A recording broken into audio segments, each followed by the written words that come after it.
The observation chamber hummed with the quiet anticipation of a dozen xenobiologists, their compound eyes fixed on the screens displaying the sealed habitat below.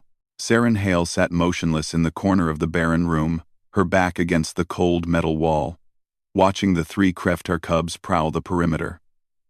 They were hungry. That was the point. Subject shows no signs of distress. One of the observers chittered, mandibles clicking with satisfaction. The isolation protocol proceeds as expected.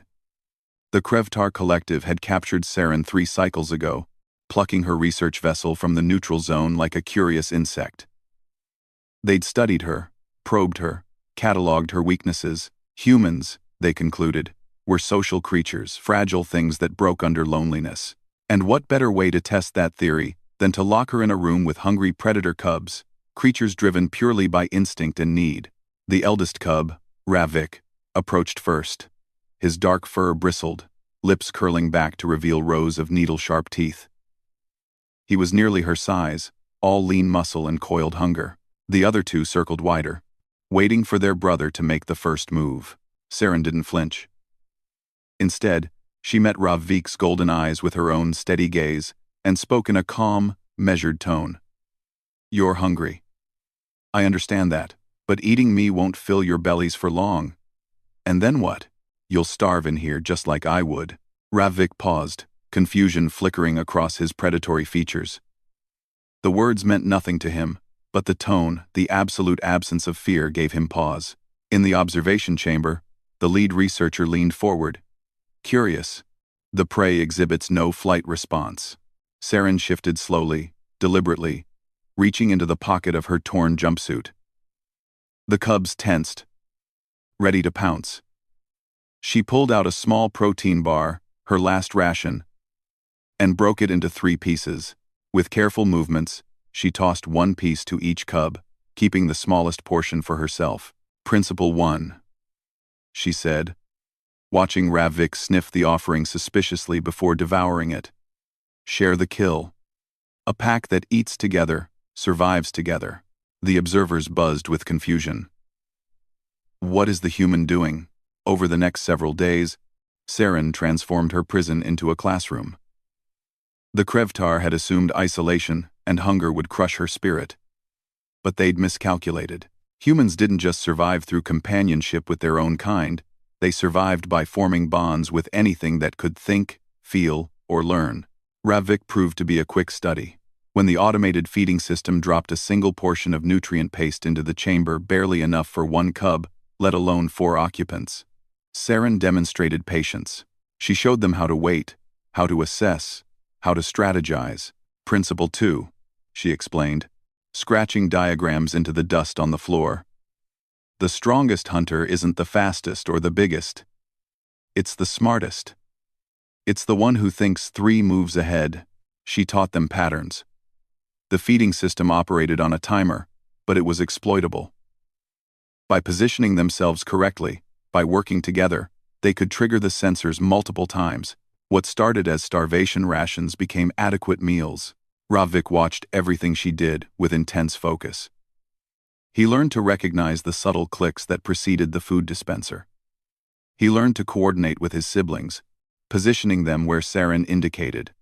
And slowly, grudgingly, he learned to trust the strange, furless creature who should have been their meal. "The subject is training them," one observer hissed, disbelief coloring every syllable. "This was not predicted. Continue observation," the lead researcher commanded, though uncertainty crept into their voice. "The human will break. They always break." But Saren didn't break. Instead, she told them stories. In the long hours between feedings, she spoke of Earth, of wolves that became dogs, of wildcats that became companions, of humans who looked at apex predators and saw potential partners rather than threats. She spoke of persistence hunting, of humans who ran prey to exhaustion over days. She spoke of stubbornness. "Principle 3, she said one evening, as Ravik lay beside her. His siblings curled nearby. "Humans don't survive because we're the strongest. We survive because we refuse to give up, We survive because we make allies out of enemies and family out of strangers. Ravik's ears twitched. He was beginning to understand some of her words now, picking up patterns in her speech just as he'd learned to recognize feeding patterns. On the 10th day, the Krevtar researchers made their critical error.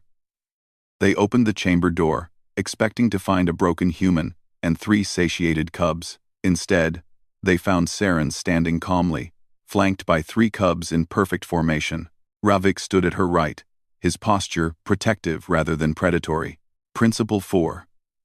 Saren said quietly, looking directly at the shocked observers. Never underestimate what humans can teach. And never, ever, try to break us with isolation. We'll just make new family. The lead researcher stumbled backward, mandibles clacking in alarm. Impossible. They're predators. They're driven by instinct. So are we, Saren interrupted. But our instinct is to teach, to bond, to survive together. You thought you'd watch me get torn apart. Instead, you gave me students. Ravik growled low in his throat, and his siblings matched the sound. It wasn't aggression toward Saren, it was a warning to anyone who might threaten their teacher.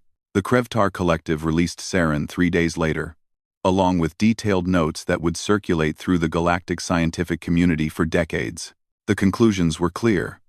Humans were not to be isolated, not to be tested through deprivation, and certainly not to be placed with creatures their captors assumed would destroy them. Because humans didn't just survive impossible situations. They thrived in them, turned them into opportunities, and walked out with new friends they'd made along the way.